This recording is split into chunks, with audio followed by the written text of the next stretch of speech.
Fire officials now warning about safe battery storage following a fire that destroyed a De Pere duplex.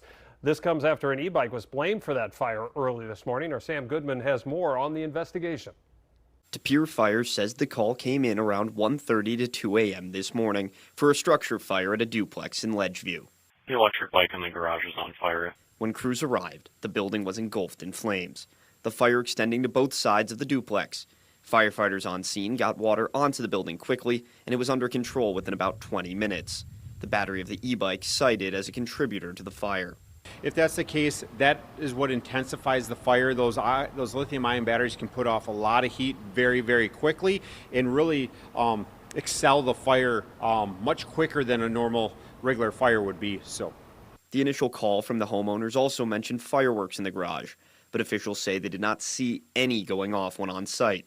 With a heat wave moving throughout northeastern Wisconsin, fire officials are warning people about safe battery storage. It is. Batteries are meant to keep at room temperature. Obviously, with the increase of temperature, it also increases the temp of those batteries, which can cause problems also. The chief also adding that lithium-ion batteries should be stored away from combustibles and remain unplugged when they're fully charged.